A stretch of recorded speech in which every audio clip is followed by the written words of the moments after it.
Em nosso estudo de hoje, a lição 10 do livro Canais da Vida, e tem por título A Cólera.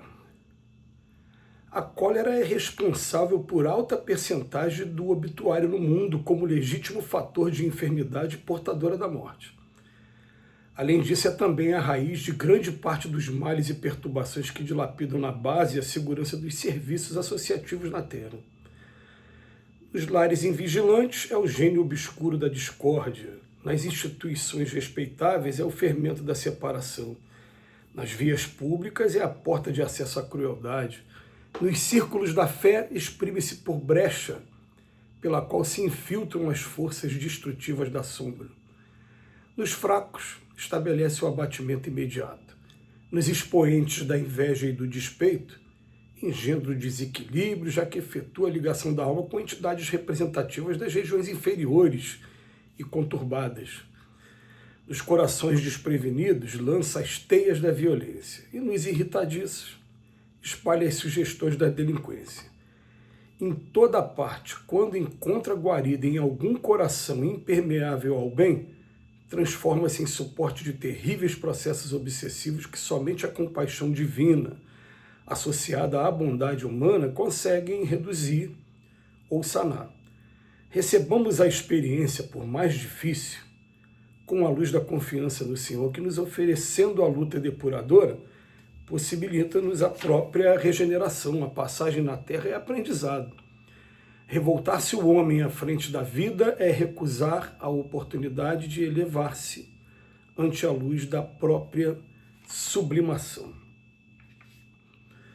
Quando a gente estuda a cólera, e a gente pode afirmar aqui que em nossa experiência pessoal temos nos dedicado bastante ao estudo da cólera por reconhecermos ainda uma postura muito agressiva ainda, vindo da minha parte, pessoalmente falando. Então, durante muito tempo, bem-aventurado os que são mansos e misericordiosos, porque herdarão o reino dos céus. Eu fico, eu não sou manso e misericordioso. Como é que eu faço para ser manso e misericordioso, então?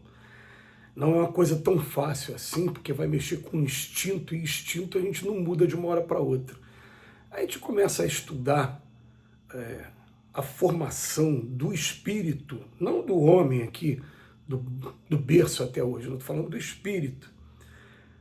Um dia, diz Leon Denis, né, o espírito dorme no mineral, sonha no vegetal, desperta no animal e depois começa a viver a vida moral quando se torna o homem.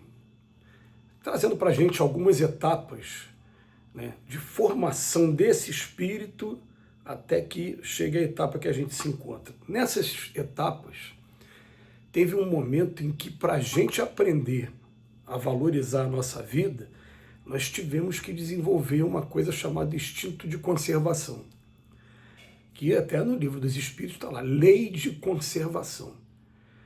E eu estou vivendo num mundo em que eu tenho predadores, eu tenho que aprender a me defender dos predadores. Então, quando eles vierem, a adrenalina vai ser disparada dentro do meu corpo e eu vou fazer de tudo para proteger a minha vida. Não tem para onde correr, tem que ser dessa maneira. E isso, é claro, vai fazer com que eu desenvolva agressividade, mas uma agressividade que serve para eu aprender a defender a minha vida. Por que defender a minha vida? Porque é aqui nessa vida que eu vou me disciplinar e vou receber os meus aprendizados para me tornar um espírito perfeito. Então, de que adiantaria se eu não trouxesse nenhum valor à vida? Eu podia me suicidar a hora que eu quisesse, né? E quando, na verdade, o suicídio é uma das maiores violações à lei de Deus, por isso que tem das punições mais graves, segundo os espíritos, quando vão tratar desse tema. Então, eu, para poder aprender a preservar a minha vida, desenvolvi essa agressividade dentro de mim como instinto de conservação. Só que aí, da minha vida, que hoje, até pelo nosso direito, é considerado o direito número 1, o direito à vida, aí depois vai vir direito à liberdade, direito à integridade física e integridade moral, intelectual, direito a patrimônio, direito à propriedade, né? Eu comecei a levar esse instinto de agressividade, de conservação, para os outros lados também. Então eu vou defender o meu patrimônio. Quando aparece um ladrão, eu vou colocar a minha agressividade. Eu vou defender o meu ponto de vista. Quando aparece alguém discordando de mim, eu também vou colocar minha agressividade. E aí eu comecei a entender, então tá bom, então o problema é eu ter desenvolvido isso em mim faz parte de um processo evolutivo normal. Tudo bem. Agora, eu vou canalizar isso apenas para a defesa da vida, porque defendendo a minha vida, agora eu tenho que aprender a amar o próximo. E aprendendo a amar o próximo, eu vou aprender a conter essa agressividade toda vez que disser respeito ao próximo. Então tá bom. Só que aqui em mundos como o nosso, ainda tem uma coisa interessante, né?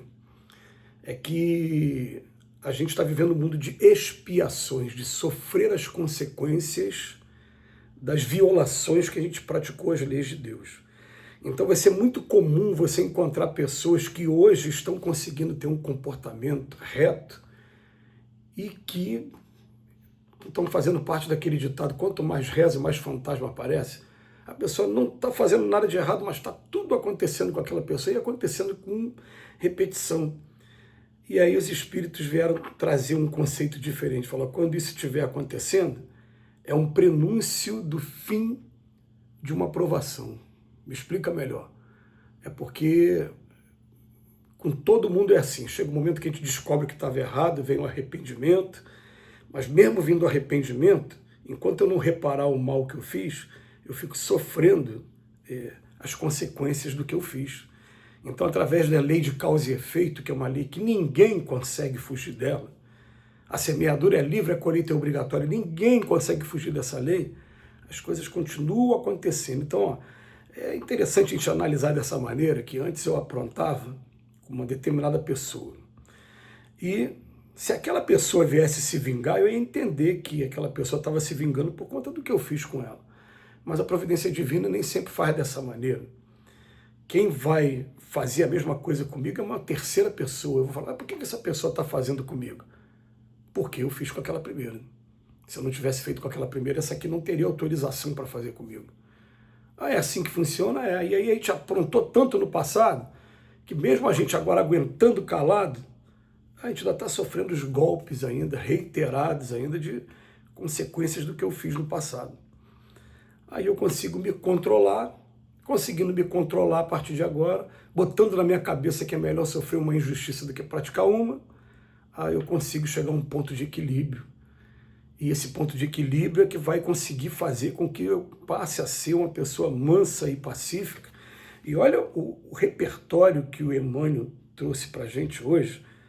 Olha o estrago que a cólera faz, a raiva faz. Ele fala para alta porcentagem de obituário no mundo, né, porque através da cólera tira-se a vida, agride-se a pessoa, e também legítimo fator de enfermidade de quem está tendo a cólera. A raiz de grande parte dos males. Aí ele fala, nos lares invigilantes, provoca discórdia, nas instituições, separação, nas vias públicas, leva a crueldade. Olha o que a cólera vai fazendo com a gente durante todos esses momentos. Agora, eu consigo sim hoje, com esforço, e depende só de mim, canalizar toda essa energia para proteger a minha vida, para proteger a vida dos outros.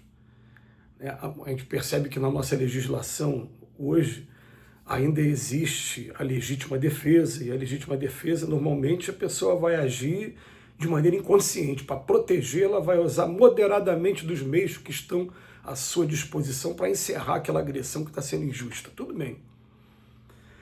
Eu consigo raciocinar nesses momentos? Muitos de nós já conseguimos raciocinar sim.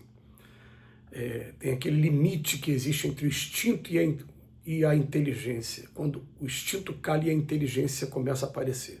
Naquele momento, eu já extrapolei. Para aí um pouquinho. E a gente consegue sim, daqui para frente, controlar mais essa cólera, para que essa cólera não atrapalhe a gente de buscar logo aquele ser manso e pacífico que vai ter as portas de novas moradas abertas. É um trabalho longo, mas estamos na luta. Que Jesus nos abençoe hoje e sempre.